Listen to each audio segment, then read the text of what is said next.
Ouça-me, vocês que estão aí, com os corações abertos e as almas prontas para sentir, eu sou Clara Dupont, uma avó de 83 anos. E hoje vou revelar as cicatrizes que carrego, não na pele, mas na alma, forjadas nas sombras dos pântanos de Okefenokee, no sul da Geórgia. Minha história não é apenas minha. É um grito preso na garganta de tantas mulheres silenciadas. Um eco de dor e resistência que precisa ser ouvido. Se minha coragem para abrir essas feridas tocar seu coração, por favor, aperte o botão de like e deixe um comentário com a palavra 1.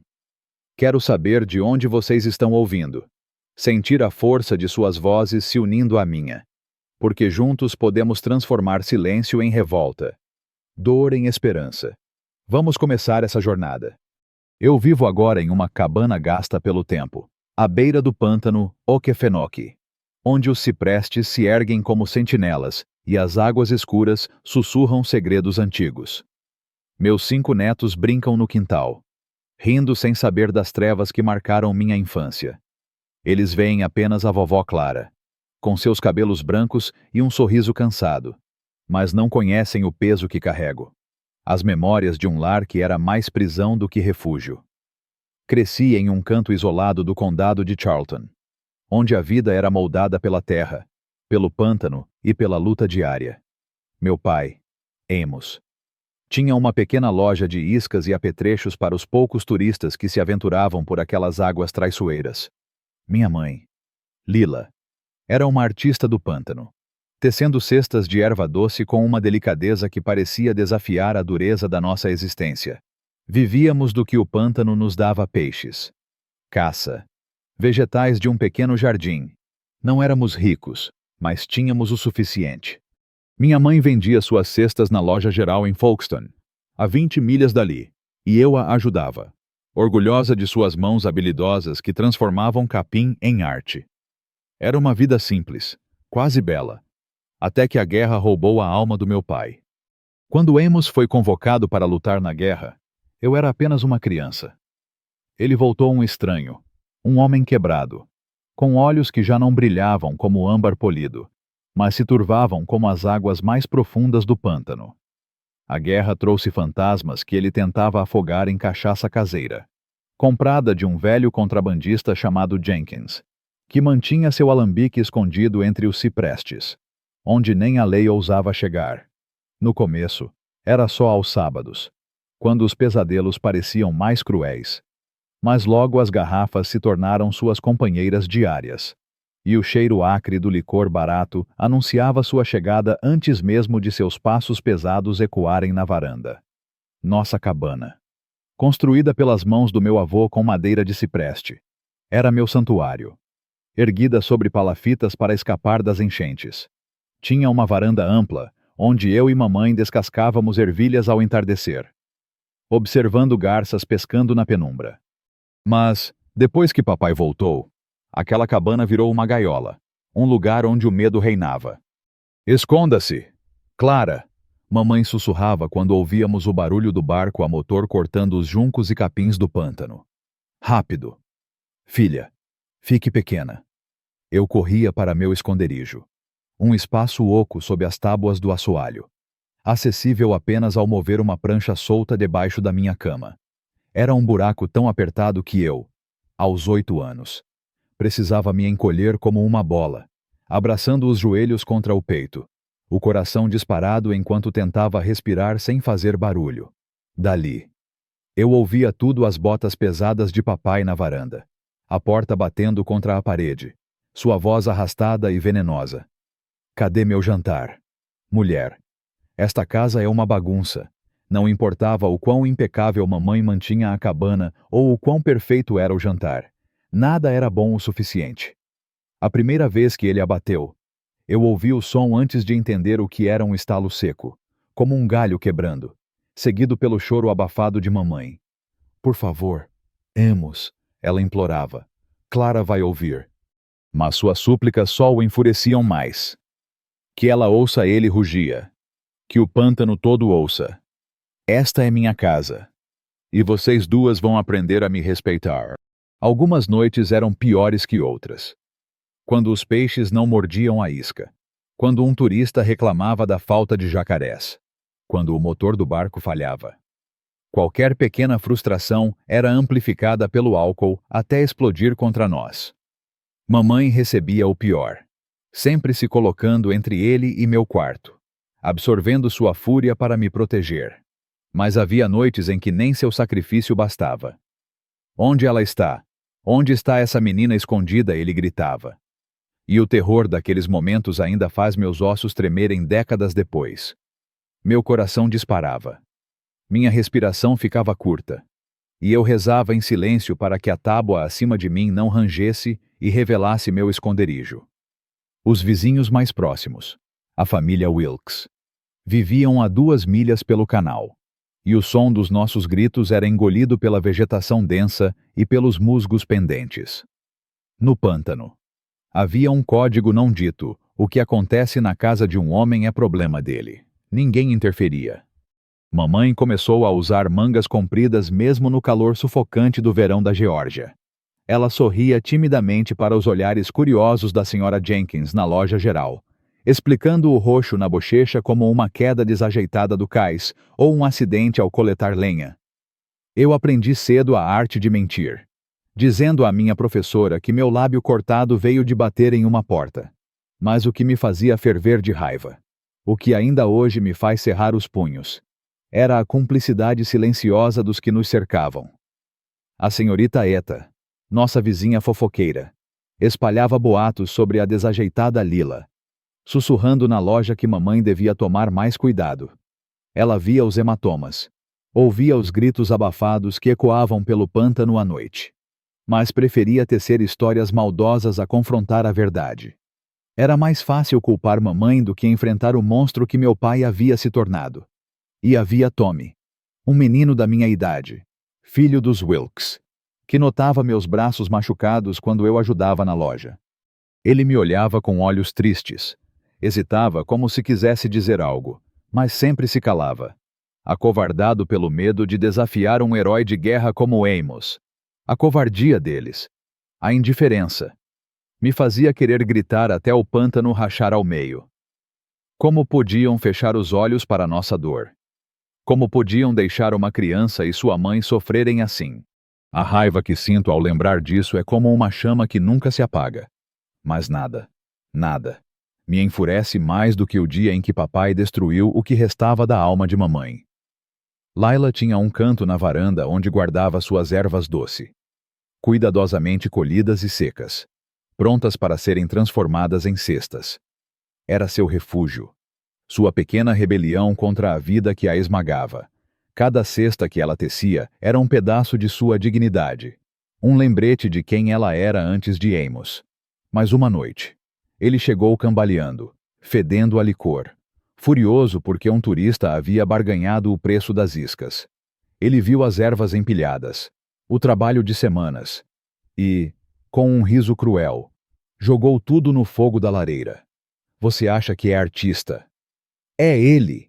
Zombou enquanto as chamas consumiam as fibras. Mamãe ficou de joelhos, tentando salvar o que podia, queimando as mãos no processo, enquanto ele ria. Ria como se o desespero dela fosse um espetáculo. Eu estava escondida, ouvindo cada palavra, cada soluço, e juro que naquele momento quis matá-lo. Como ousava arrancar até mesmo aquele pedacinho de beleza da vida dela? Como ousava transformar amor em cinzas? A pior noite veio durante uma tempestade. Quando eu tinha 10 anos, a chuva caía em cortinas, inundando partes do pântano que raramente viam água. Papai não podia sair com o barco, não podia abrir a loja, não podia escapar da cabana que se tornava sua própria jaula. Ele bebeu desde a manhã, o humor piorando a cada hora, andando de um lado para o outro como uma onça enjaulada. Quando o licor acabou, sua raiva explodiu como um trovão. Eu estava no meu esconderijo quando ouvi o grito de mamãe. Não o choro abafado de sempre, mas um som de puro terror que fez meu sangue gelar. Houve um estrondo, o som de vidro se quebrando. E então um baque tão pesado que fez as tábuas acima de mim vibrarem. Você é inútil, ele rugiu. E então, para minha revolta, Ele zombou dela enquanto ela estava caída, inconsciente no chão. Acha que pode me desafiar. Lila. Olha para você agora. Patética. Sua voz era um veneno. Cada palavra uma facada. Eu não sei o que me deu coragem naquela noite. Talvez fosse o silêncio súbito de mamãe. Talvez fosse a certeza de que, se eu não agisse, algo irreversível aconteceria. Empurrei a tábua e saí do esconderijo, tremendo, para encontrar papai de pé sobre o corpo inerte de mamãe. Uma garrafa quebrada na mão. Sangue misturado com licor no assoalho. Você a matou, sussurrei. Minha voz soando estranha, distante. Você finalmente a matou. Ele se virou para mim, os olhos embaçados pela bebida, sem me reconhecer por um instante. Quando o fez, algo mudou em seu rosto. Talvez choque. Talvez o primeiro vislumbre de remorso que eu já tinha visto. Mas era tarde demais. Aquela noite marcou o início do fim do nosso pesadelo. Mas o caminho para a liberdade seria longo e doloroso. Muito além do que minha mente infantil podia imaginar. Mamãe não morreu naquela noite. Mas parte dela nunca voltou. O Dr. Harrison, chamado depois que remei até a casa dos Wilkes na chuva, costurou o corte na cabeça dela e imobilizou seu braço quebrado, com uma expressão de desaprovação. Mas, como todos em Charlton, ele não fez perguntas. Ela caiu. Papai mentiu. Subitamente sóbrio o suficiente para inventar uma história. Lila sempre foi desajeitada nessas tábuas molhadas. O médico olhou para mim, parada no canto, abraçando meu próprio corpo, depois de volta para papai. Cuide para ela descansar. Amos. Ferimentos na cabeça são complicados. E foi só isso. Ele guardou sua maleta preta e nos deixou sozinhos novamente. Aquela noite mudou algo, mas não da forma que eu esperava. Papai ficou mais cuidadoso, não mais gentil. Ele aprendeu a deixar marcas onde as roupas podiam escondê-las, a garantir que os vizinhos nunca vissem o pior. E descobriu que ameaçar mamãe era a maneira mais eficaz de me controlar. Uma palavra a dar alguém. Clara. Ele sibilava, apertando meu ombro até deixar hematomas. E sua mãe paga o preço. Entendeu? Menina. Eu entendi bem demais. A raiva que sinto ao lembrar disso. A raiva contra ele. Contra a senhorita Etta. Contra o Dr. Harrison. Contra todos que viraram as costas. Ainda queima como brasa. Eles sabiam. Eles viam. E escolheram o silêncio. Mas eu prometi a mim mesma, enquanto segurava a mão trêmula de mamãe naquela cabana que cheirava a medo e licor, que um dia eu a tiraria daquele inferno. Um dia, nós seríamos livres. Se minha história despertou sua indignação, se você sente o mesmo fogo que queima em mim contra a injustiça que nos prendeu, por favor, aperte o botão de like e deixe um comentário com a palavra justiça. Diga-me de onde você está ouvindo, porque sua voz fortalece a minha. Vamos gritar juntos contra o silêncio que protege os monstros. Vamos garantir que histórias como a minha sejam ouvidas, que a dor não seja enterrada no pântano, mas trazida à luz. Os anos passaram como as águas lentas do pântano Okefenokee, arrastando consigo os dias de medo e silêncio, mas nunca apagando as cicatrizes que meu pai, Amos, deixou em mim e na minha mãe. Lila. Eu. Clara Dupont. Cresci sob o peso de um segredo que queimava como brasa no meu peito. Um segredo que eu escondia com sorrisos forçados e mentiras bem ensaiadas. Aos 16 anos. Eu já era uma especialista em manter a fachada da nossa família. Uma prisioneira de um código cruel que o pântano impunha: o que acontece em casa fica em casa. Mas a raiva. Essa chama que nasceu naquela noite de tempestade quando vi mamãe caída, inconsciente, sob as mãos de um monstro. Só crescia. Cada hematoma escondido, cada grito abafado, cada olhar de piedade que recebia, alimentava uma revolta que eu mal podia conter. E agora, enquanto conto esta história aos 83 anos, sentada na varanda da minha cabana, quero que vocês sintam essa fúria comigo. A fúria contra a injustiça, contra o silêncio, contra aqueles que escolheram fechar os olhos para nossa dor. Aos 16 anos, Eu já sabia que a vida na nossa cabana não era vida, era sobrevivência. Amos, meu pai, havia se tornado um mestre em sua crueldade, mais esperto, mais calculista. Ele não deixava mais marcas visíveis. Os hematomas agora ficavam escondidos sob as mangas compridas de mamãe, sob as saias que eu usava mesmo no calor insuportável do verão da Geórgia.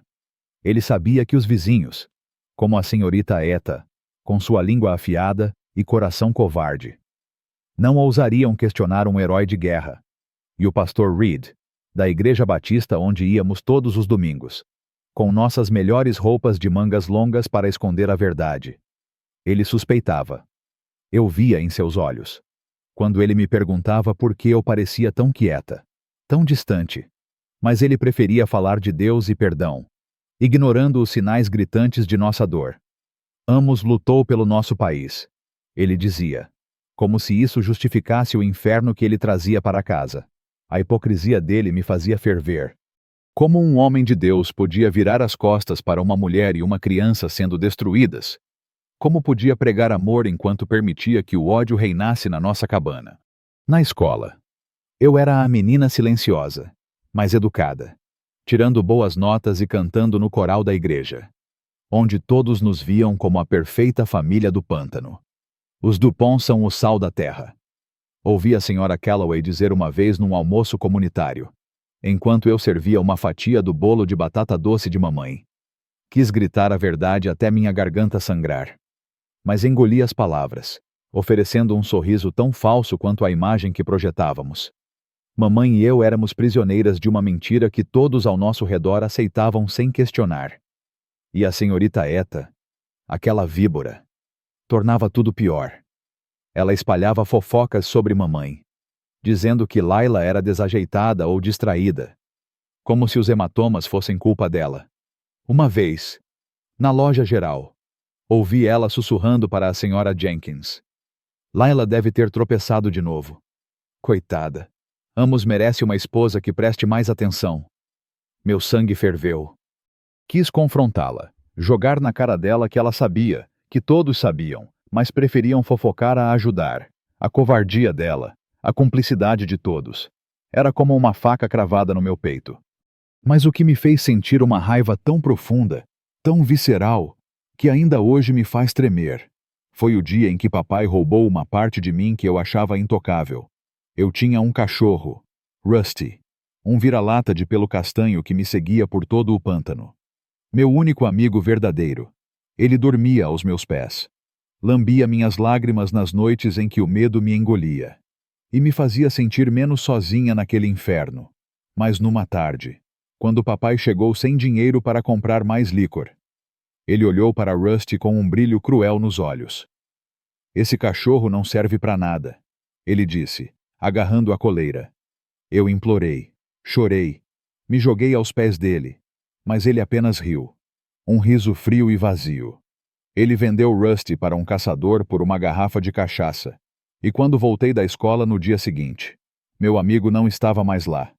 Pior ainda, ele forçou mamãe a mentir para a senhorita Eta, dizendo que Rusty tinha fugido. Diz para todo mundo, Lila, ou você sabe o que acontece. Ele ameaçou. Mamãe, com os olhos cheios de lágrimas, repetiu a mentira na loja, enquanto Eta balançava a cabeça, fingindo compaixão. Que pena. Clara, esses cachorros de pântano nunca ficam por muito tempo, ela disse, enquanto eu segurava o choro. Sabendo que meu pai havia vendido minha alegria por uma garrafa, a humilhação de mamãe, forçada a mentir para proteger a imagem dele, e a perda de Rusty, meu único consolo, fizeram minha raiva explodir como um vulcão. Como ele ousava, como podia arrancar até o pouco que eu tinha de felicidade, e ainda rir enquanto fazia isso. Aos 23 anos, eu ainda vivia presa àquela cabana, acorrentada pelo amor que sentia por mamãe e pelo medo do que aconteceria com ela se eu partisse. A maioria das garotas da minha idade já tinha se casado ou ido para cidades como Savannah ou Jacksonville. Mas eu permanecia, uma sombra da menina que sonhava com liberdade. Tive um pretendente uma vez, Tommy Wilkes, Aquele mesmo menino que via meus hematomas. Mas nunca teve coragem de falar. Ele cresceu. Tornou-se um rapaz gentil. Trabalhava na loja geral do pai. Ele me levava para casa com as compras. Me oferecia um refrigerante gelado nos dias quentes. E uma vez, com um nervosismo adorável, me convidou para a feira do condado. Por um momento, deixei-me sonhar com uma vida normal.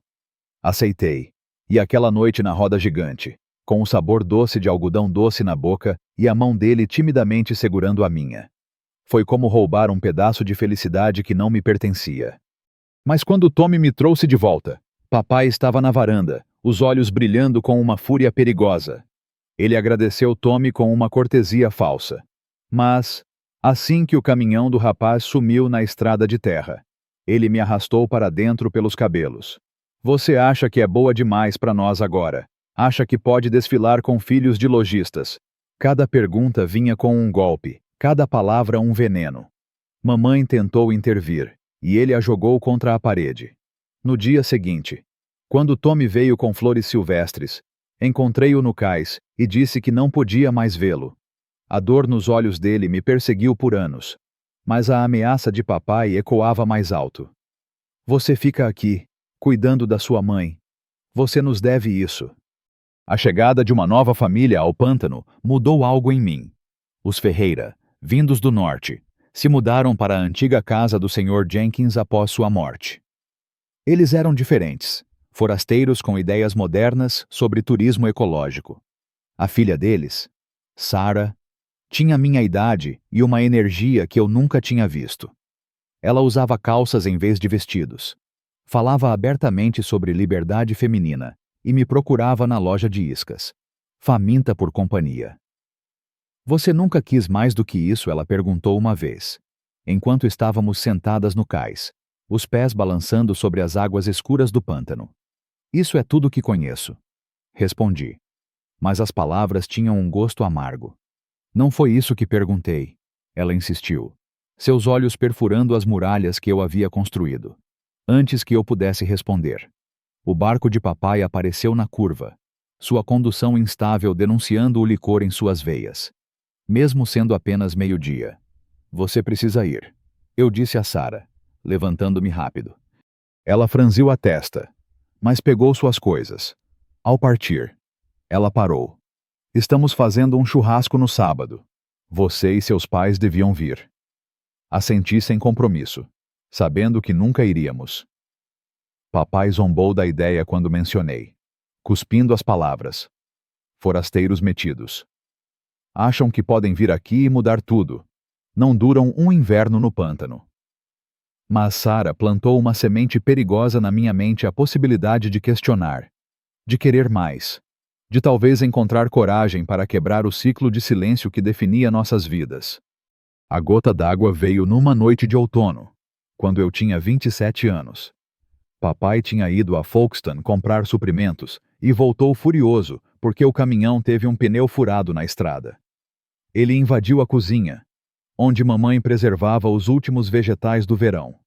Eu estava no quintal, pendurando roupa, quando ouvi o primeiro estrondo.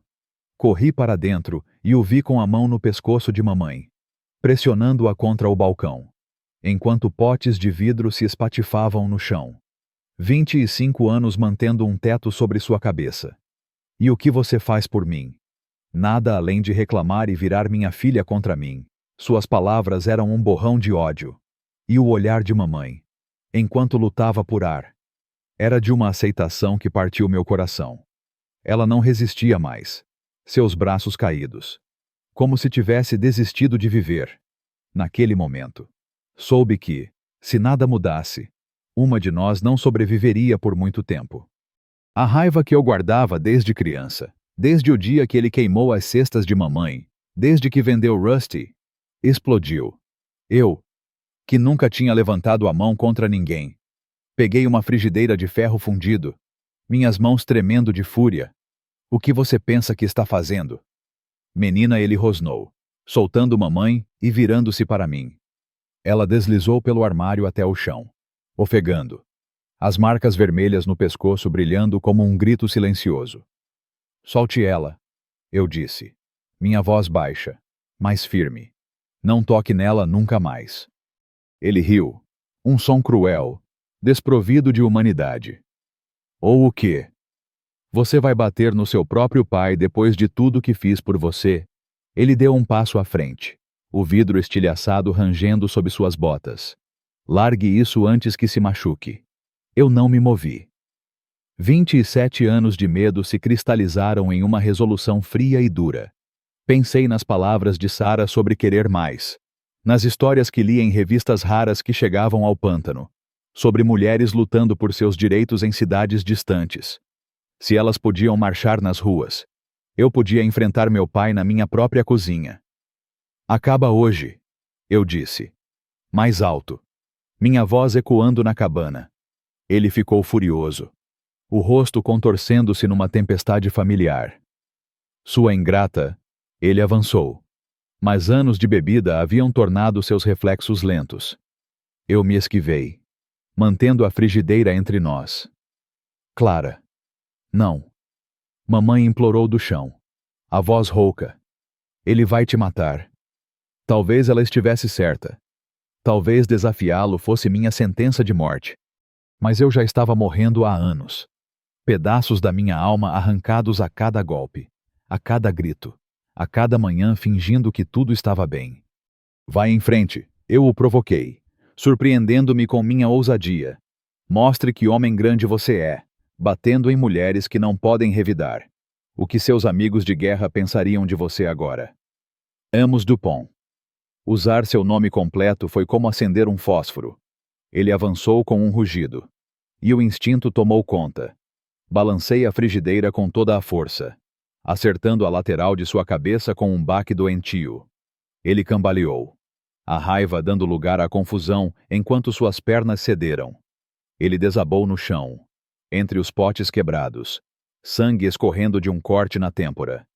O silêncio que se seguiu era ensurdecedor. A frigideira escorregou das minhas mãos, caindo com um estrondo. Fiquei paralisada, olhando para o corpo imóvel de papai, certa de que o havia matado. O leve subir e descer de seu peito me disse o contrário, mas o alívio era mínimo. Mamãe, sussurrei, ajoelhando-me ao lado dela. Você está bem. Consegue se levantar.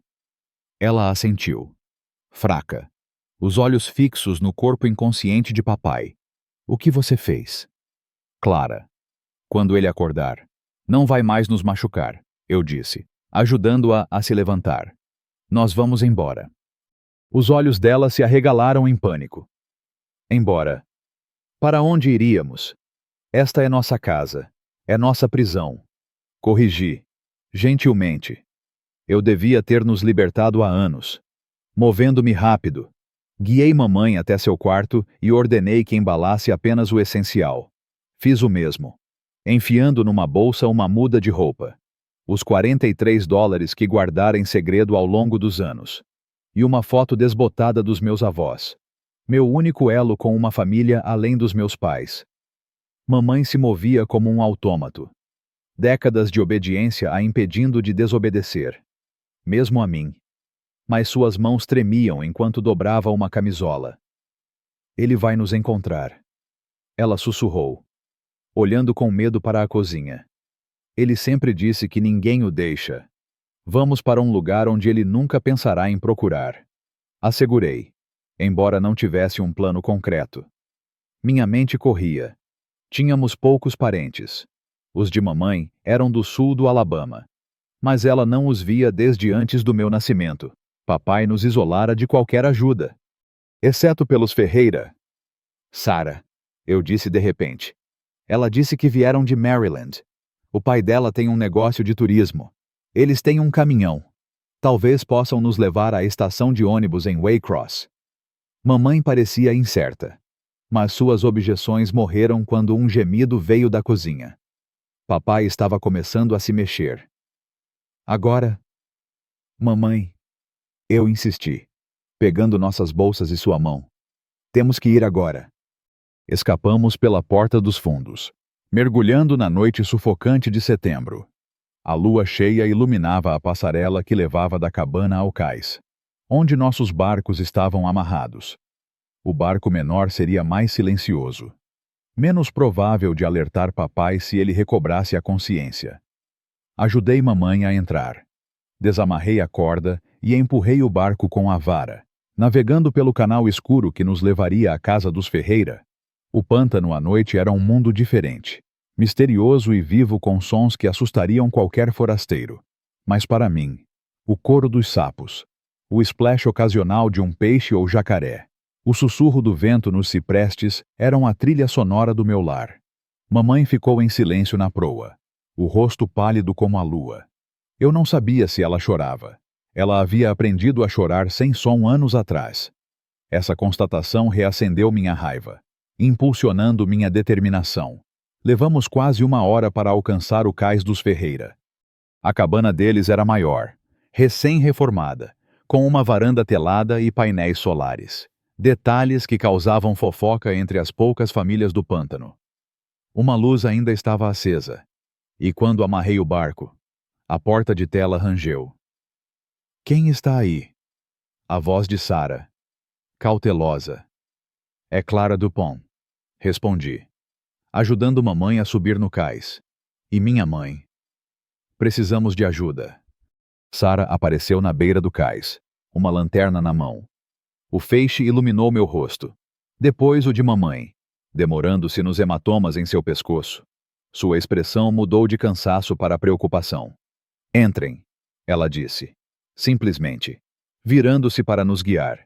O que se seguiu foi uma enxurrada de atividade que mal processei em meu estado de adrenalina. O Sr. Ferreira. Um homem alto com olhos gentis por trás de óculos de armação fina.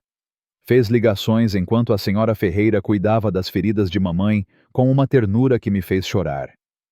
Sarah sentou-se ao meu lado na mesa da cozinha, empurrando uma caneca de chá quente que eu não conseguia beber. Você fez a coisa certa, ela repetia.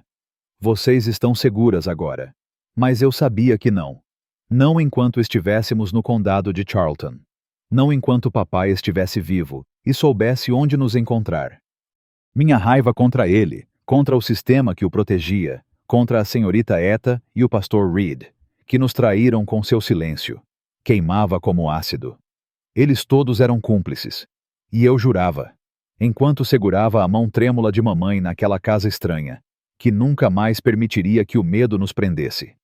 Se a injustiça desta história incendiou sua alma, se você sente a mesma revolta que eu contra aqueles que nos abandonaram, por favor, comente a palavra justiça e aperte o botão de like. Se você acredita que histórias como a minha devem ser gritadas, não silenciadas, inscreva-se no canal e ative o sininho para não perder o próximo capítulo. Diga-me de onde você está ouvindo, porque sua voz é nossa força. Juntos, podemos exigir justiça para as claras e lilas deste mundo.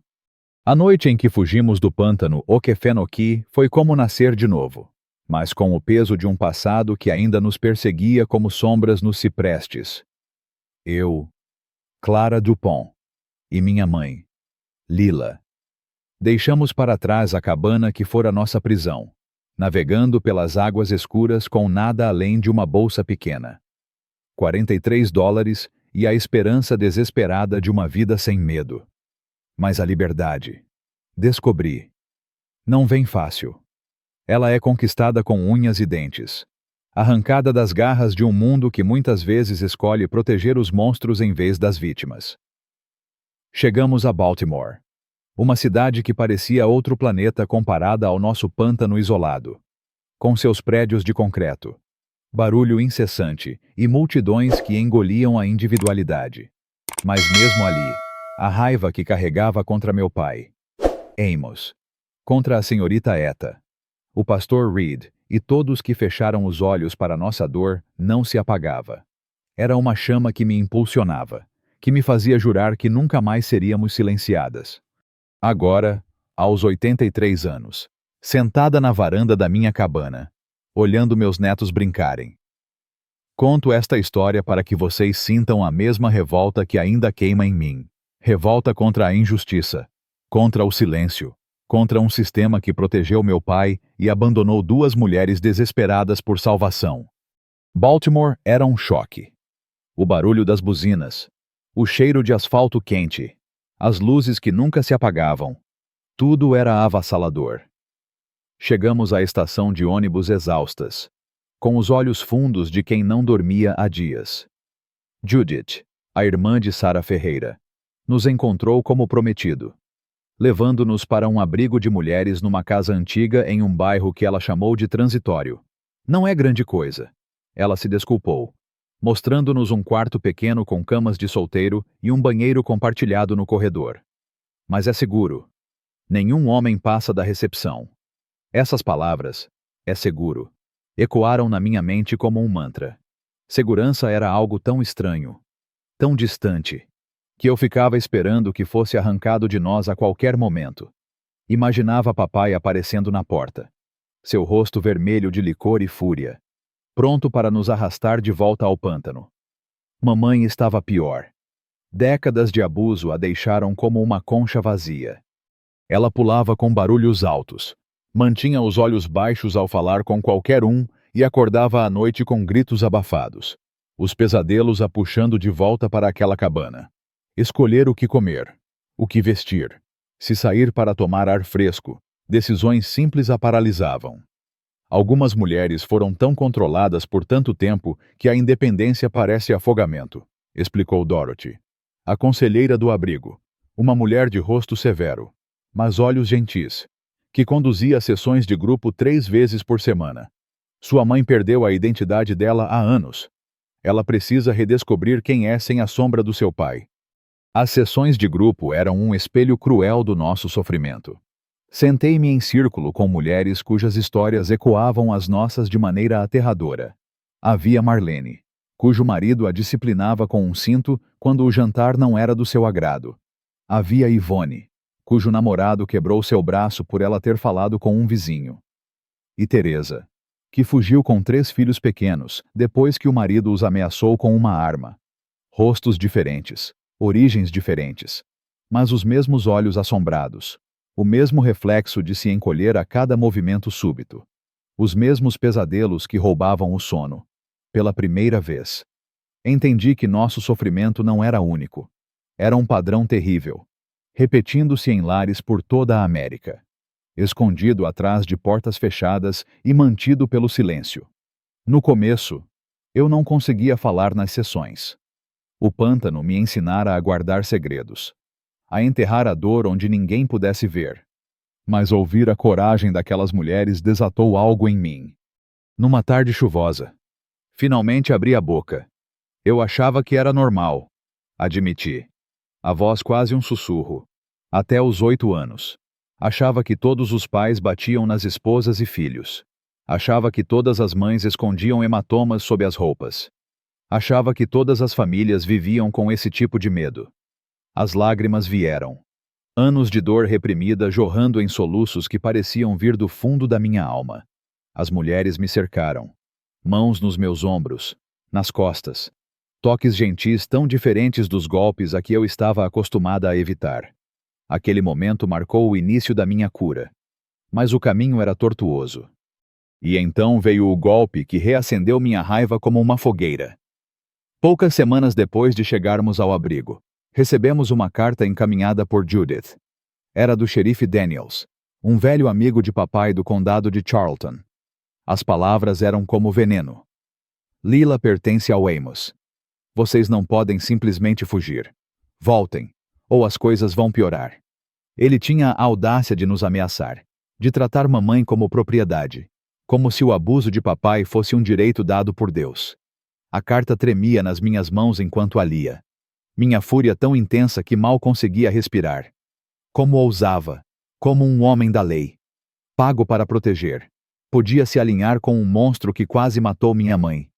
A injustiça disso, a traição de um sistema que deveria nos amparar. Era como uma faca no peito. Joguei a carta no lixo. Mas as palavras ficaram gravadas na minha mente, alimentando minha determinação. Não voltaríamos. Nunca. Judith nos ajudou a encontrar trabalho. Mamãe limpava quartos num hotel no centro. E eu servia mesas num restaurante perto do porto. O trabalho era exaustivo, o salário magro, mas nos deu um propósito. Alugamos um apartamento minúsculo até o Natal. E mamãe transformou aquele espaço com as mesmas habilidades que outrora tentavam apaziguar papai. Ela fez cortinas com tecido barato. Esfregou o linóleo até brilhar. Arrumou flores silvestres em potes de geleia. Pela primeira vez, ela podia criar um lar sem medo de críticas ou violência. Mas a ignorância alheia ainda nos machucava. Minha patroa, a senhora Carter, uma mulher bem-intencionada, mas desajeitada, fazia comentários sobre minha criação no pântano, como se eu fosse uma selvagem que mal sabia usar talheres. Você é tão esforçada, Clara, para alguém que veio de um lugar tão rústico, ela dizia, com um sorriso que me fazia querer gritar. A condescendência dela, a forma como menosprezava minha história sem saber do inferno que vivi, era outra forma de injustiça. Outro lembrete de que o mundo nem sempre acolhe os que fogem da dor. Eu, por outro lado, me joguei no mundo lá fora. Baltimore estava viva com mudanças. Reuniões de liberação feminina em porões de igrejas, discussões sobre direitos civis em cafés, protestos contra a guerra nas ruas. Devorava jornais. Ouvia programas de rádio radicais e começava a entender as forças maiores que moldaram nosso isolamento no pântano. Seu pai não era apenas um homem violento. Dorothy me explicou numa sessão particular. Ele foi moldado por uma sociedade que ensina aos homens que eles possuem suas esposas e filhos. Que masculinidade é dominação. Que problemas se resolvem com punhos, não com palavras. Entender isso não desculpava o que ele fez, mas colocava nossa dor em contexto. Não era nossa culpa. Nunca foi. Essa revelação foi como um raio, libertando-me da culpa que carregava por anos, mas também alimentando minha raiva contra um mundo que permitia que homens como Amos prosperassem impunes. No primavera, inscrevi-me em aulas noturnas na faculdade comunitária, estudando enquanto mamãe dormia e nas pausas no restaurante. O abrigo tinha uma pequena bolsa para sobreviventes continuarem a educação, e Judith me ajudou a me candidatar. Minha educação do interior da Geórgia deixara lacunas, mas ataquei os estudos com uma determinação nascida da certeza de que era minha única chance para uma vida diferente. Mamãe me observava com orgulho e espanto. Nunca pensei em faculdade. Ela confessou uma noite, enquanto eu estudava na mesa da cozinha. Na minha época, meninas só se casavam. Era o único futuro que nos diziam para querer. Os tempos estão mudando. Mamãe, respondi, segurando sua mão. Mulheres podem querer mais agora. Ela sorriu. Triste. Fico feliz por você. Acho que sou velha demais para mudar tanto. Mas ela mudava, à sua maneira. Juntou-se a uma igreja perto do apartamento, encontrando comunidade entre as mulheres mais velhas. Começou a tricotar, fazendo cachecóis e cobertores que doava ao abrigo. Pequenos passos para uma identidade livre do controle de papai. Mas a cura não era linear. Havia recaídas. Noites em que os pesadelos voltavam com tamanha força que nenhuma de nós dormia. Dias em que uma voz masculina elevada em público fazia mamãe entrar em pânico. Momentos em que eu mesma caía nos velhos hábitos defensivos. E então, no verão, uma carta chegou, encaminhada pelo abrigo. Era de Sara Ferreira. Meu coração parou ao ler papai morrera na primavera. Seu barco foi encontrado vazio no pântano, e as autoridades presumiram que, bêbado, ele caiu e se afogou. O corpo foi recuperado dias depois. Li a carta para a mamãe, observando sua reação. Ela se benzeu. Sussurrou uma oração e foi fazer chá, como se fosse um dia qualquer. Mais tarde, a encontrei na varanda, olhando para um pedaço de lua entre os prédios. Achei que sentiria algo mais. Ela confessou. Alívio, talvez. Ou até tristeza. Mas não sinto nada. Está bem. Mamãe, assegurei, abraçando-a. Você não deve nada a ele. A notícia dissolveu o medo constante de que ele nos encontrasse, aliviando um peso dos nossos ombros. Meses depois. Conheci Henry, Um bibliotecário que pesquisava ecossistemas de pântanos. Quando mencionei o Okefenokee, seus olhos brilharam com interesse genuíno. Como era viver lá, ele perguntou. Pela primeira vez.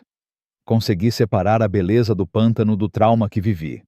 Falei dos jacarés, do canto dos sapos, das flores silvestres. Você fala como uma poeta, ele disse, com admiração. Não piedade. Nosso namoro foi lento, cuidadoso. Eu era cautelosa, atenta a qualquer sinal de perigo. Henry parecia entender, nunca forçando, sempre pedindo permissão antes de segurar minha mão. Apresentei-o à mamãe após 6 meses. Ela foi educada, mas reservada, avaliando-o com o cuidado de quem aprendeu que homens podem esconder escuridão. Levou quase 1 ano para ela relaxar em sua presença. Casamo-nos numa cerimônia simples na igreja de mamãe. Ao vê-la chorar de alegria, não de medo, senti que estávamos, finalmente, reconstruindo algo belo. Nossa filha, Lila, nasceu, seguida por Thomas. A maternidade trouxe medos antigos. E se eu carregasse violência no sangue? Mas Henry me lembrava. Você não é ele. Clara, você escolheu um caminho diferente. Criei meus filhos com paciência, pedindo desculpas por erros, mostrando que amor não machuca. Quando Lila perguntou sobre uma foto nossa em Baltimore, expliquei com cuidado. Tivemos que deixar nosso lar porque não era seguro. Às vezes, pessoas que deveriam amar machucam. Mas viemos para começar de novo. Fico feliz que vocês estão seguras agora. Ela disse. E aquelas palavras ecoaram a promessa de Judith anos antes. Mamãe viveu conosco até sua morte tranquila, assistindo seus netos crescerem sem conhecer as trevas do seu passado. Em seu funeral, falei da sua resiliência, da alegria que ela encontrou apesar de tudo. Agora, aos 83 anos. Reflito sobre minha jornada. O trauma deixa ecos. Mas eles enfraquecem com amor e escolhas diárias, vulnerabilidade em vez de medo, confiança em vez de suspeita, gentileza em vez de raiva. Minha história é uma prova de que nunca é tarde para recomeçar. Vocês, que ouvem, saibam vocês, não são definidos pelo que sofreram, mas pela coragem de se levantar. Se a força desta história acendeu sua alma, se você sente a mesma raiva contra a injustiça que nos prendeu, comente justiça e aperte o botão de like.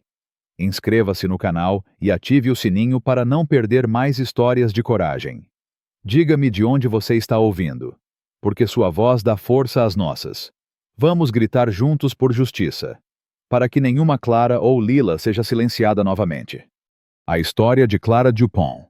Uma avó de 83 anos que sobreviveu a décadas de abuso nas profundezas do pântano Okefenokee. É mais do que um relato de dor e superação. É um espelho da alma humana. Um grito contra a injustiça e um convite para refletirmos sobre nossas próprias vidas. Ao ouvir as palavras de Clara, senti um turbilhão de emoções, raiva ardente contra a violência de Amos. Indignação diante do silêncio cúmplice de vizinhos como a senhorita Eta e o pastor Reed. Tristeza pela alma despedaçada de Lila. E, acima de tudo, admiração pela coragem inquebrantável de Clara. Essa narrativa, impregnada de sofrimento, mas também de resiliência, ressoa profundamente com a cultura brasileira, onde a força da comunidade, a luta por justiça e a celebração da resistência são valores que ecoam em nossas festas, nossas músicas e nossas histórias. Como brasileiros, sabemos o que é enfrentar adversidades, seja na luta contra desigualdades ou na busca por um futuro melhor. E a história de Clara nos convida a olhar para dentro, questionar nossas escolhas e agir com coragem. A primeira emoção que me atravessou foi a raiva. Uma chama que queimava enquanto Clara descrevia as noites de terror em sua cabana. Amos, seu pai, transformado pela guerra e pelo vício. Não era apenas um homem violento. Ele era um símbolo de um sistema que permite que a brutalidade prospere atrás de portas fechadas. No Brasil, onde a violência doméstica ainda assombra tantas famílias, essa história toca uma ferida aberta. A imagem de Lila, com hematomas escondidos sob mangas compridas. E de Clara, uma criança forçada a se encolher sob o assoalho. É um lembrete doloroso de quantas mulheres e crianças vivem em silêncio, presas pelo medo. A raiva se intensifica ao pensar na cumplicidade da comunidade. A senhorita Etta, espalhando fofocas em vez de ajudar. O pastor Reed, priorizando a imagem de Amos como herói de guerra. E até o xerife Daniels, ameaçando Clara e Lila como se fossem propriedade de um abusador. Essa indiferença é uma traição. E, como brasileiros, que valorizamos a solidariedade e o calor da comunidade, sentimos essa traição como um golpe, no nosso país, onde vizinhos muitas vezes são como família. A ideia de fechar os olhos para o sofrimento de alguém é uma afronta aos nossos valores de união. Mas a raiva não é a única emoção. Há uma tristeza profunda, quase sufocante. Ao imaginar Lila, uma mulher cuja alma foi esmagada por anos de abuso. Sua habilidade de tecer cestas, seu refúgio criativo, foi destruída por Amos numa demonstração cruel de poder. E a perda do cachorro Rusty de Clara, vendido por uma garrafa de licor. É um soco no estômago. Esses detalhes não são apenas trágicos, são indignantes, porque mostram como o abuso não destrói apenas corpos, mas também sonhos, alegrias e identidades. No Brasil, onde a arte, a música e os laços familiares são tão centrais, entendemos o peso de perder algo que nos define. A dor de Laila, que chegou a Baltimore sem saber como viver sem o controle de Amos, reflete a luta de muitas mulheres brasileiras que, após anos de submissão, precisam reaprender a ser livres. Essa tristeza, porém, é acompanhada por uma admiração imensa por Clara, que, aos 27 anos, encontrou a coragem de enfrentar seu pai com uma frigideira, um ato que não foi apenas de defesa, mas de revolta contra anos de opressão. Essa coragem é o que nos inspira, como brasileiros, a acreditar que, mesmo nas piores circunstâncias, há força para mudar. A jornada de Clara e Laila em Baltimore é um testemunho da resiliência humana. A transição do pântano isolado para uma cidade pulsante como Baltimore é algo que ressoa com muitos brasileiros que migram do interior para as grandes cidades, como São Paulo ou Rio de Janeiro, em busca de uma vida melhor. A luta de Clara para se adaptar, para estudar à noite enquanto trabalhava, e de Lila para redescobrir sua identidade através de pequenos atos, como tricotar e frequentar a igreja. Reflete a tenacidade que vemos em nossas comunidades. No Brasil, onde a luta por educação e oportunidades é uma realidade para muitos, a determinação de Clara de frequentar a faculdade comunitária, mesmo com uma educação precária, é um exemplo poderoso. Sua história nos lembra que a educação pode ser uma ponte para a liberdade, uma ferramenta para reconstruir a vida após o trauma. E a gentileza de Henry, o marido de Clara, que a tratou com paciência e respeito, ecoa o ideal brasileiro de amor verdadeiro, aquele que celebramos em nossas novelas e sambas, um amor que cura, não machuca. As lições dessa história são muitas, mas 3 se destacam como guias para aplicarmos em nossas vidas, especialmente na cultura brasileira, onde a comunidade e a resistência são tão valorizadas. Primeiro, a coragem de quebrar o silêncio é essencial. Clara só encontrou liberdade quando decidiu falar, quando confrontou seu pai e, mais tarde, compartilhou sua história no abrigo, no Brasil, onde muitas vezes o estigma impede vítimas de violência de buscar ajuda.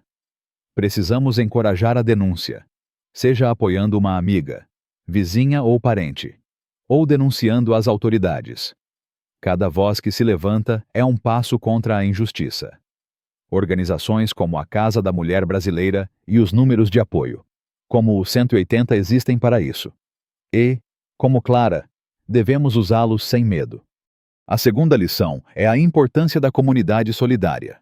A família Ferreira, que ajudou Clara e Lila a fugir, e Judith, que as acolheu no abrigo, mostram o poder de mãos estendidas.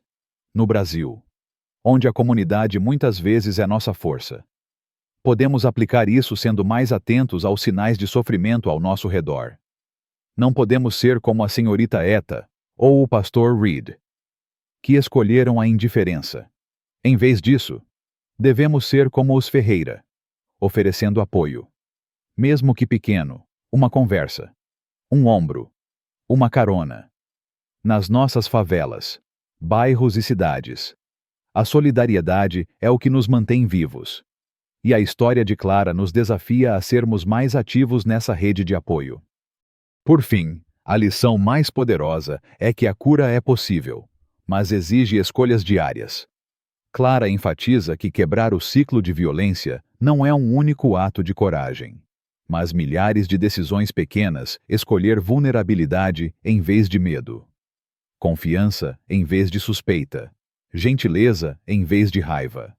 No Brasil, onde o trauma de desigualdades, violência e pobreza pode marcar gerações, essa lição é vital. Podemos aplicá-la em nossas famílias, ensinando nossos filhos que amor não machuca, que respeito é a base de qualquer relação. Podemos buscar apoio em grupos comunitários, igrejas ou ONGs, como Clara fez no abrigo. E, como ela, podemos transformar nossa dor em propósito, compartilhando nossas histórias para inspirar outros. Seja em conversas no quintal, nas redes sociais ou em eventos comunitários como os mutirões que unem nossas comunidades. Essa história também me faz refletir sobre o Brasil de hoje. A violência doméstica, segundo dados do Fórum Brasileiro de Segurança Pública, afeta milhares de mulheres anualmente. E muitas ainda vivem em silêncio, como Clara e Lila no pântano. A indiferença de figuras como o xerife Daniels, que protegeu Amos. Lembra-me dos desafios que enfrentamos com autoridades que nem sempre priorizam as vítimas. Mas a resiliência de Clara, sua capacidade de construir uma nova vida, casar-se com Henry e criar filhos com amor, é um lembrete de que, mesmo nas piores circunstâncias, há esperança. Como brasileiros, que dançamos o samba mesmo na adversidade e celebramos a vida com paixão. Podemos nos inspirar em Clara para lutar por justiça, apoiar uns aos outros e acreditar que a cura é possível. Agora, aos 83 anos, Clara olha para trás e vê uma vida reconstruída das cinzas. Sua mensagem final, que nunca é tarde para recomeçar, é um chamado à ação para todos nós. No Brasil, onde a luta por direitos e igualdade é parte da nossa história, desde Zumbi dos Palmares até as marchas feministas de hoje. Podemos honrar Clara sendo vozes ativas contra a violência, apoiando quem precisa e construindo lares onde o amor prevaleça. Que sua história nos inspire a agir, a denunciar, a acolher e a acreditar que, com coragem, podemos mudar o futuro. Se a história de Clara tocou seu coração, se você sente a mesma raiva contra a injustiça e a mesma esperança por um mundo melhor, aperte o botão de like, compartilhe este vídeo com quem precisa ouvi-lo e inscreva-se no canal para mais histórias de coragem. Deixe um comentário com a palavra justiça e conte de onde você está ouvindo, porque sua voz fortalece a nossa luta. Juntos, podemos gritar por justiça e garantir que nenhuma história como a de Clara fique silenciada. Vamos fazer o Brasil ouvir.